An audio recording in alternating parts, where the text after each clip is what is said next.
दोपहर के 2 बज गए हैं। गुजरात में 6 घंटे की वोटिंग हो चुकी है और अब तक 35% मतदान किए जाने की खबर है। सुबह से मतदान की रफ्तार बेहद तेज दिख रही है। इसके बाद प्रधानमंत्री नरेंद्र मोदी वोट डालने के लिए पहुंचे।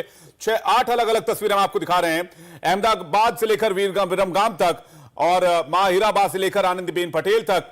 ये तमाम तस्वीरों को आप देखिए जिसमें सभी बड़े सियासी दिग्गज वोट डालते नजर आए, जिसमें गांधीनगर में शक्ति सिंह गोयल ने वोट डाला, प्रधानमंत्री नरेंद्र मोदी ने अहमदाबाद में वोट डाला, अमित शाह ने अपने परिवार के साथ वोट डाला। इसके बाद आनंदीबेन पटेल भी वोट डालने के लिए पहुंची। बिल्कुल, तमाम वीवीआईपीज आज मैदान में नजर आए, वोट डालने के लिए वो पहुंचे थे। आपको बता दें, दूसरे चरण की वोटिंग के लिए लगभग 26,000 पोलिंग बूथ्स बनाए गए हैं, जहां पर आज सुबह से ही मतदाताओं की लंबी लंबी कतारें लगी हुई हैं। इन तस्वीरों के जरिए समझिए, 8 तस्वीरों के जरिए देखिए, यहां अहमदाबाद में प्रधानमंत्री नरेंद्र मोदी ने अपना वोट डाला। इसके अलावा गृह मंत्री अमित शाह भी अहमदाबाद में वोट डालने के लिए पहुंचे। सीएम भूपेंद्र पटेल वोट डालते हुए नजर आए। इसके अलावा वीरगाम में हार्दिक पटेल भी अपना वोट कास्ट करते हुए दिखाई दिए। गांधीनगर में प्रधानमंत्री नरेंद्र मोदी की मां हीराबेन भी अपना वोट कास्ट करती हुई नजर आई। इसके अलावा आनंदीबेन पटेल, साथ ही वीके सक्सेना, दिल्ली एलजी भी नजर आए। अपने सपनों का बिजनेस शुरू करने के लिए आपको कोई भी बैंक बिजनेस लोन नहीं दे रहा? बिजनेस लोन लेने का सीक्रेट जानना चाहते हो तो फ्रीडम ऐप को अभी डाउनलोड कीजिए। तो तस्वीरें हमने आपको दिखाई किस तरह से अलग अलग इलाकों में अलग अलग दिग्गजों ने वोट डाला। आपको अब आगे बताते हैं कि सेकंड फेज में गुजरात की मुस्लिम बाहुल्य सीटों पर ओवैसी की जो पार्टी है वो भी चुनाव लड़ रही है। 13 सीटों पर ओवैसी इस बार चुनाव लड़ रहे हैं। एआईएमआईएम के लोग क्या कह रहे हैं, नेता क्या कह रहे हैं, आइए देखते हैं। हमारे साथ है एआईएमआईएम प्रमुख बैरिस्टर ओवैसी। ओवैसी साहब, आपकी जनसभा में मैं मौजूद था, काफी भावुक हो गए थे जनसभा के दौरान, क्या वजह थी? वह भाई इंसान है, कोई पत्थर के बने हुए तो नहीं है, कोई रोबोट नहीं है। हर इंसान को हमको अल्लाह जज्बात देता है। बिल्किस बानो का जिक्र कर रहे थे तो बिल्किस बानो की लड़ाई, बिल्किस बानो के जुल्म, और 20 साल के बाद भी आज भी बिल्किस अपने इंसाफ की लड़ाई लड़ रही है। तो बस वो बिल्किस बानो की उसकी तड़प, उसकी तकलीफ, वो सब याद आ गई हमको। ऐसा कुछ नहीं है, बस यही थी। लेकिन उसी दौरान आपने करीब 1-2 बार नहीं, करीब 10 बार अल्लाह से दुआ मांगी कि या अल्लाह साबिर को जिता दे। आखिर क्या वजह है? क्या आपको लग रहा है कि जो सीट शायद निकल सकती थी अब वो फंस गई है? नहीं, दुआ करना तो हमारे हाथ में है, और इंसान पूरी मेहनत करने के बाद जो उसको अल्लाह ने जिस किसी को सलाहियत दी तो वो अपनी सलाहियत को इस्तेमाल करता, मेहनत करता, उसके बाद वो अल्लाह से दुआ करता है कि अल्लाह अब आप कामयाब कर दीजिए। तो यही है, दुआ करना हमारा हाथ में, हमारे बस की मेहनत करना हमारे हाथ में है, दुआ करना हमारा काम है। और अगर इस जमीन और आसमान का खालिक अगर चाहेगा तो कामयाबी मिलेगी, ये मेरा ईमान है। बिल्कुल। लेकिन देखिए, आप जैसे आक्रामक वक्ता अगर इस तरह से सरेआम है ना, उन्हें आंसू बहाते हुए देखा गया तो कई सारे लोग कह रहे हैं कि लगता है कि आपको यूं आंसू बहाते देख उनको लग रहा है कि आप नर्वस हो गए इस पूरे चुनाव में। नहीं, चुनाव के ताल्लुक से नर्वस नहीं है। बिल्किस बानो की तकलीफ जो हमको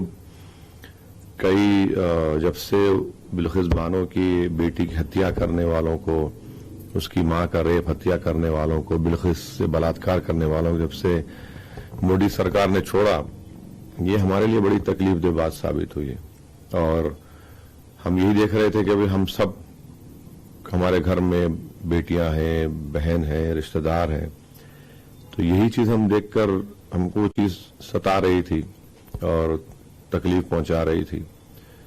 तो वही मकसद, चुनाव के ताल्लुक से क्या नर्वस होने का है। लेकिन आप भले चुनाव का ना जिक्र करें, लेकिन कांग्रेस का कहना है कि आपके जो आंसू थे वो एक नाटक था, नौटंकी थी, आप लोगों को जो है बेवकूफ बनाने की कोशिश कर रहे थे, इमोशनली ब्लैकमेल कर रहे थे। अब देखिए ना, ये इनके नेता खुद मैदान छोड़ के भाग गए। चुनाव यहां हो रहा है तो उन्होंने वॉक ओवर दे दिया है भाजपा को। उनको तो यह होना चाहिए था, एक सभा करते हैं और उस सभा में अपने कैंडिडेट को वोट देने की अपील भी नहीं करते हैं। मगर हम बिल्किस का जिक्र करते हैं, हमारे आंख में आंसू आ गए। आपके आंख में क्यों नहीं आते आंसू? आपने क्यों बिल्किस के मसले को नहीं उठाया?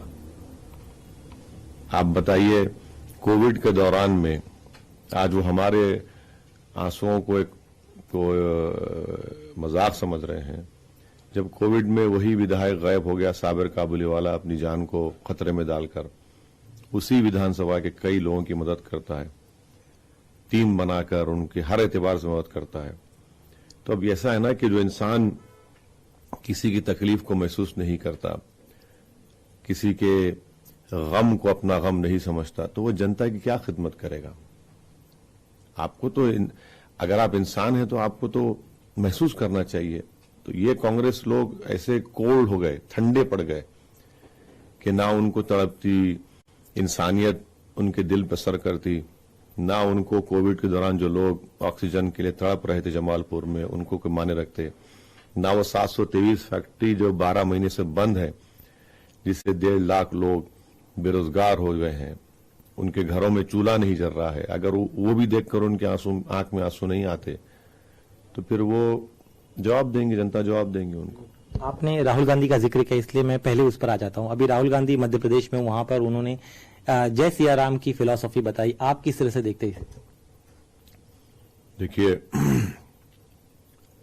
भारत में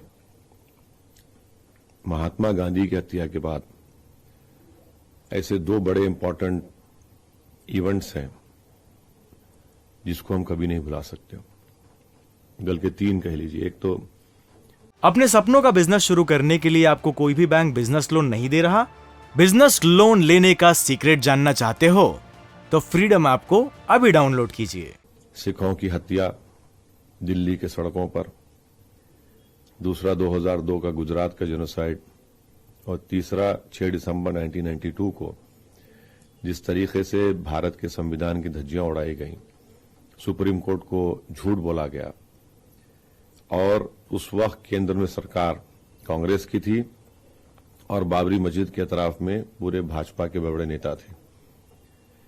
जब बाबरी मस्जिद के ताले खोले गए, जब प्रधानमंत्री राजीव गांधी थे, होम मिनिस्टर बूटा सिंह थे, बूटा सिंह की मौजूदगी में वो जो ऑर्डर पास हुआ, उस जमाने में कंप्यूटर नहीं था, 10 मिनट की हियरिंग में 60 पेजेस का ऑर्डर दिया गया था।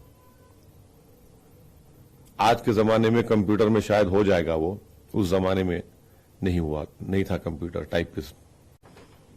आपने धोखा दिया।